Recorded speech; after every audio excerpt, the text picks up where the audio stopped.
at the Naval Academy, you're wrestling, obviously, super athletic. At what point does Navy SEAL come into your ether? Like, did you know anything about the SEALs before going to the Naval Academy or going to the Navy? Or was that on your radar at all?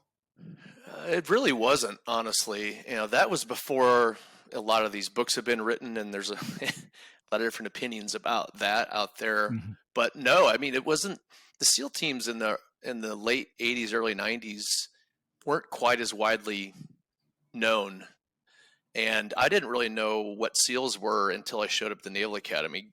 Truth be told, going in, Top Gun generation, I Right. originally thought I was going to go be a pilot. And I Right. still almost chose that. It was a good position to be able to choose. Yeah. But yeah, You know, I it's didn't discover it until I got to the Naval Academy, actually.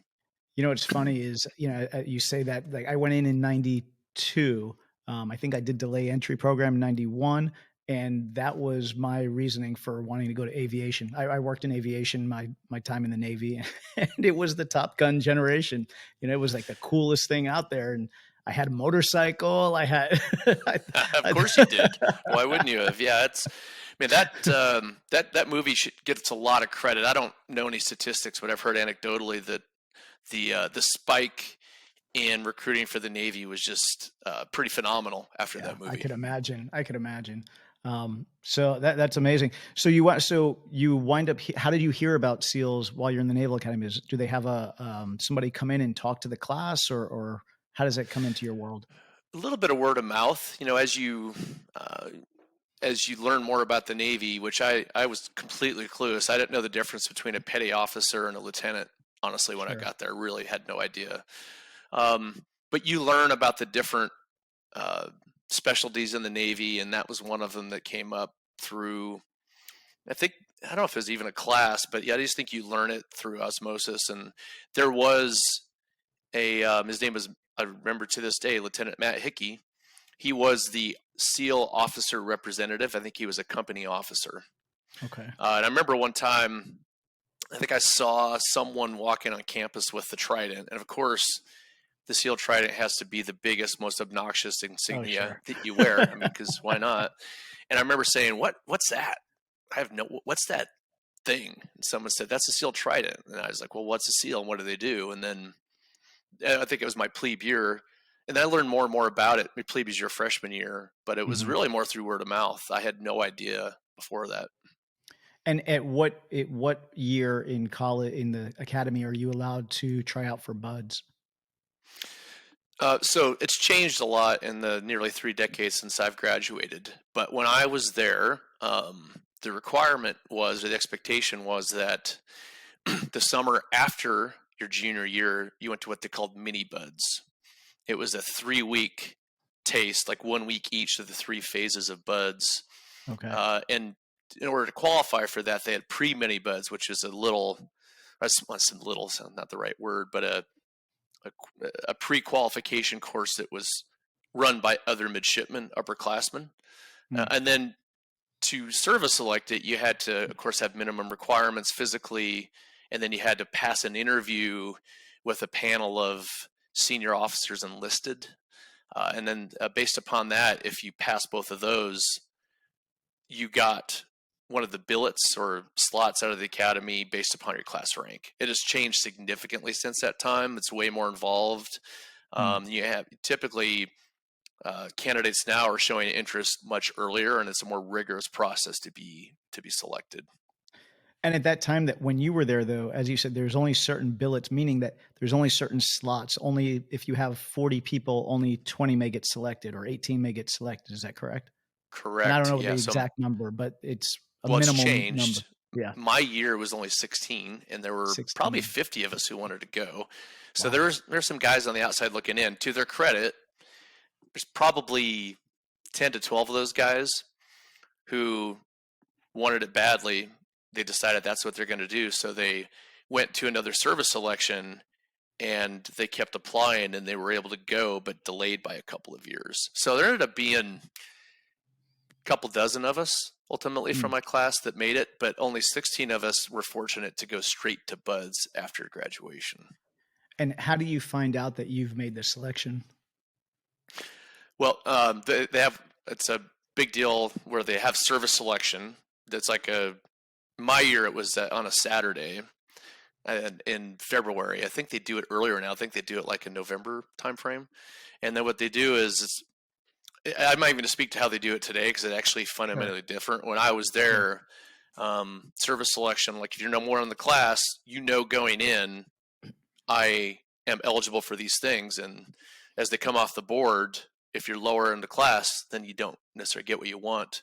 I was actually not there for mine. We Oh, were really? wrestling at Lehigh. So I had to do a power of attorney. One of my classmates chose for me, and of course, everyone thought they were quite the comedian. When I got back, they told me I got some oiler out of Earl, New Jersey, or something like that, instead of going to Buds. Yeah, I didn't believe him for a second, but of course, they thought that was pretty funny to give it a Right. shot and let me know that I had gotten something I didn't want. Oh, wow. So if you ranked, towards the bottom of the class, that's a real possibility. You just get the worst assignment. Is that how it works? Yeah, or the least sought after Or the assignments for least sought sure. after, right? That's a better way of putting Yeah, it. well, I Yeah. mean, it's all beauty's in the eye of the beholder. But yeah, Sure. yeah, I think most midshipmen would say, yeah, they got the shittiest assignment. Wow. They're lower down, but you make the most of it. And then once you graduate the Naval Academy, do you get to take some time off, or do you go straight to Buds? How does that work? Um, well, they used to have what they call 30 days of basket leave. So Hmm. once you graduate, um, as you can remember, when you build up leave when you're in service, so it's 30 days Yep. of free, basically to say, you get 30 days, go do what you want, and then you'll show up for your first assignment. Um, I actually forfeited 2 weeks of my basket leave. There's a classmate, very dear friend and influential gentleman. He's actually a two-star Admiral SEAL today. Oh, wow. He convinced me to class up early and give up 2 weeks of my leave, uh, which I did. I don't regret it, but at the Well, time I remember thinking, how did he talk me into this again? and what's the purpose of doing that? What's the benefit? The benefit is to finish buds earlier, get to your assigned team earlier, so you can get into a platoon more quickly and become operational. Just to start your clock ticking rather than Right. waiting to go do what you want to do. Sure, sure. And then, 30 days leave is a lot of time for you to get in some trouble and then maybe lose your spot at Buds.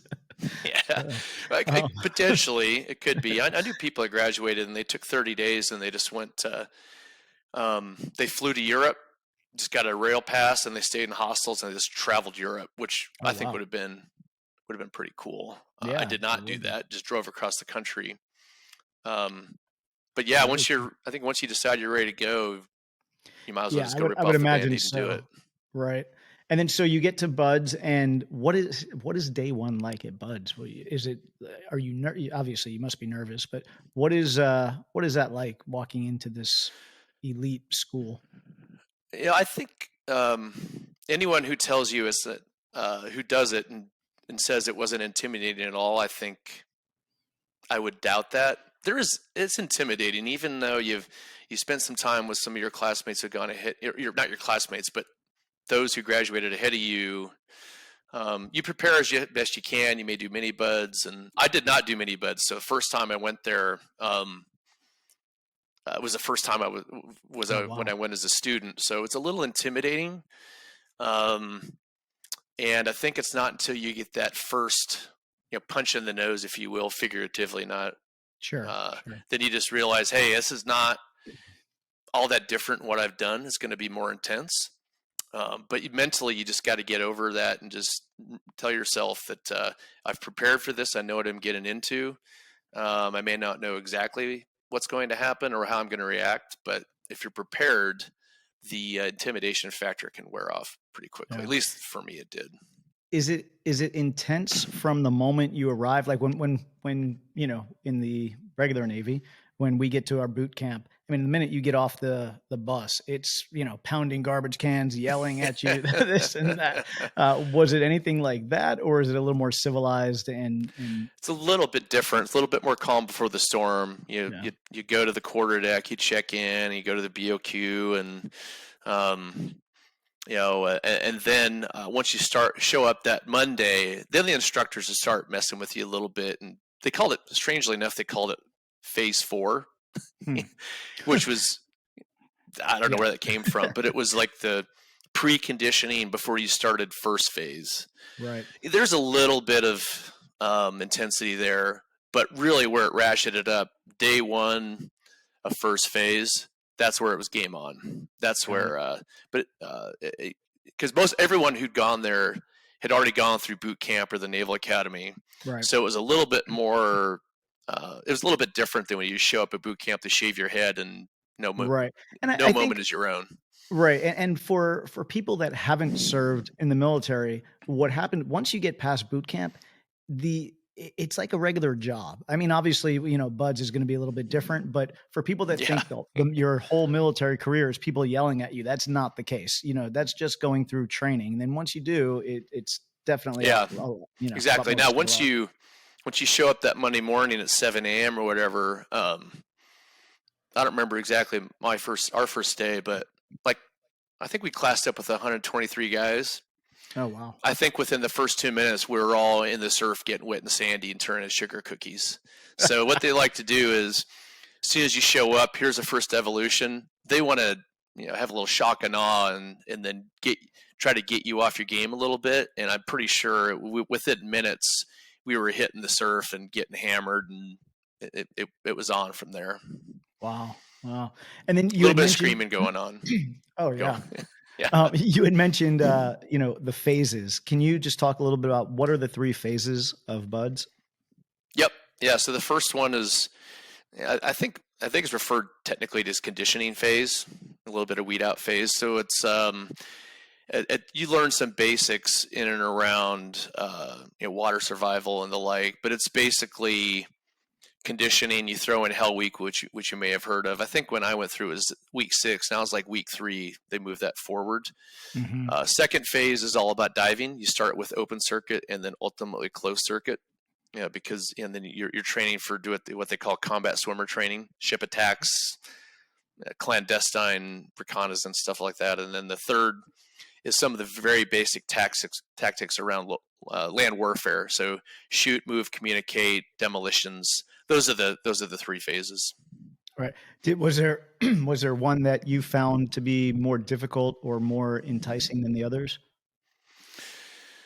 Well, the big weed out, the typically it's Hell Week. Hell Week is the one that you mentally prepare for the most because that's the Mm, most notorious. But the other phase that's lurking out there that can catch people is dive phase. right. That's what I hear. You know, you Yeah. you got to be pretty comfortable in the water, and if you're not, you're going to be tested in a Mm, lot of different ways. So that one's could be sneaky, and then there's some people that were hard as nails and made it through Hell Week, but they really struggled with a lot of the underwater stuff, especially with closed circuit scuba gear. yeah, and especially, and I'm imagining you guys do night dives as well, which can be, if you're claustrophobic, you can't see in front of you. Yeah, yeah. I mean, it definitely it can be intimidating. It's not a lot of fun when it's 55 degrees and you can't see more than maybe a foot in front of you. But Mm, what helps you is you got teammates like they're doing it, you're doing it together. If they can do it, I can do it. You support each right, other. Probably the most claustrophobic. Well, I never similar to like Chris Cassidy, who you talked to. He was in SDVs. I right. never was on an SDV. That would be a different type of potential claustrophobia, I think. To me, it was Sure. the time where it's probably a little bit more pucker factor is when you are on at night next to the hull of a ship, and if you don't if you it's really easy to get disoriented. You don't get any darker than that. That's where it could be a little intimidating ultimately. Otherwise, you know, as long as you know where the surface is, ideally you don't want to pop up, but you know it's there. But under it, if you're under the hull of a ship, yeah, that can be a little bit more Oh, challenging, wow. let's say. Yeah, I would imagine so. And then, do you think because you were an athlete coming into this, did your wrestling background help you get through buds at all? Do you think? I think it helped me, and if you traditionally most wrestlers do well, and athletes generally do well. Division I athletes, I think, whether it's water polo, swimming, wrestling. For me, I tell people that uh, if you're very familiar with wrestling, a lot of us used to cut a lot of weight, skip meals, dehydrate, Hmm. and it quite frankly took some of the fun out of it. But I still remember thinking when I found out, hey, they have to feed me every 6 hours. Hey, you know, I Right. can make that. I've been more miserable than that. And I think as Chris talked about, the goal is just get to the next meal. Just get to the next meal. Absolutely. Just like eating an elephant, you got to do it one chunk at a time. That's a great analogy. Yeah, No, I didn't I make that one wholeheartedly, up, but I use it a lot. I wholeheartedly agree. I think if you realize that there's a break in the pain, then you can take time to recoup, right, and reassess and say, okay, I got this. As long as you have those meal breaks, you're going to be okay. It helps. It Yeah, helps. that's a The other great thing way that to look helps a at it. lot, Slade, is um, misery loves company. There's actually there's a log at Buds. Like if you get punished, if your boat crew gets punished, misery's a bigger, The fatter, big heavier yes, log. But you got your teammates right next to you, and sometimes I would say, especially as an officer, when you're in leadership position, you're in charge of a boat crew. When you're really thinking about and considering your own team, it's actually a gift because you don't have time or energy to think about how much you're hurting yourself because you're that's focused true. on the team. So all that the team element really comes into play there too, actually, quite a bit. That's a great point. That's a great point. And so, what would you say then is the leading factor for people to drop on request at Buds? Obviously, you have the teammate aspect, you have this and that. Would you Mhm. say is the main factor for someone looking to go into Buds? What gets them the most to quit? Um, Ultimately, I'll answer that with the opposite of what gets people through is there's a certain minimum physical level of ability you have to have, but it's how bad do you want it? How bad Mm, do you want it? It's here and it's here. I mean, it's your head and your heart. A little bit of luck. A little bit of luck is not so much about DOR. That's more. There's people who, I'll use this phrase again, were hard as nails, but their body just told them this is not happening. So unfortunately, they couldn't make it through. They did not DOR. They were finally told, sorry, it's just not going to happen. But it's wow. really, I think, lack of preparation, lack of really understanding what they're getting into, Hmm. and just lack of desire and passion to really, really do it. Because you can't cheat the cold. You can't cheat being wet and cold. And everyone has their limit, the number of push-ups and otherwise. But when you're just sitting there in your own misery of being cold and wet and sleep deprived, it comes down to how bad do you want it. Yeah, that's tough. That's tough. Yeah. Hey, and then so you get through the three phases of buds. And then what I think people don't realize is when you finish buds, you're not given your trident right away. You still have to go Right. through more training before you actually get to an actual SEAL team. What comes after buds? What happens then? And yeah, that's ultimately, if you go back to what BUD stands for, Basic Underwater Demolition / SEAL Training, the B is an important part. It's basic. Right. There you go. So it's changed. It's way more robust and consistent than it used to be. So when I went through, you go check into your team. It was probably another 12 to 18 months before you get your trident, give or Oh take. wow. You had what they call SEAL tactical training. It was an additional 6 to 9 months where you would go do more advanced training, Hmm. and then you would go through a review board and get your trident. Now I think I actually don't know what they call it. Slade off the top of my head, but I think everyone there's goes SQT, right? Or something like that. SQT. That's right. SQT, right. And it's consistent training across all the teams. You go and you do advanced training. I don't know how long it is, but then what happens is you leave there with your trident, you show up your team, you are much more trained and ready to platoon up and start a workup and get ready for deployment. And so I think that post 9/11, the training got, I think, that much more sophisticated and is just constantly improving. And that sounds to me, based upon what I've heard, to be a much better process than what it used to be 3 decades ago. Yeah, no, it sounds like it. And it's a Yeah, different world now, right? After 9/11, and it became a whole nother world, and we have to adapt.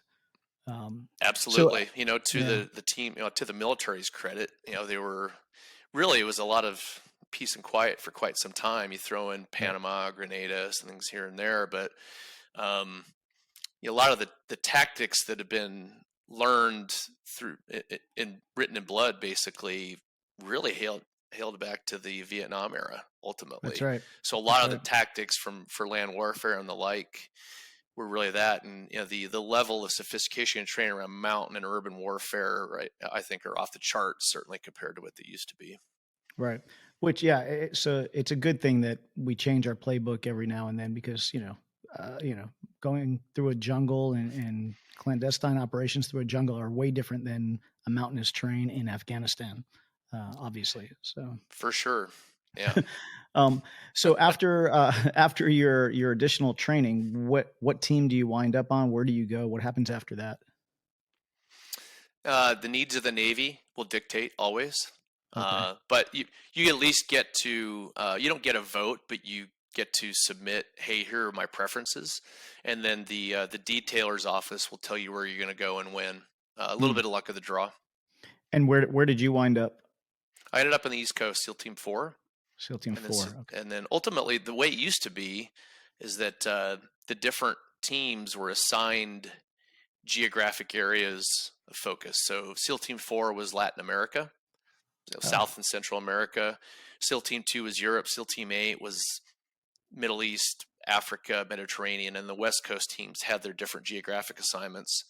My understanding now is that post 9/11, there's been realignment, and I don't think there's necessarily a strict adherence hmm, geographically. But once again, I've been gone for quite some time, but that's how it sure. was then. And what was that time frame? What year was that when you made it to SEAL Team 4?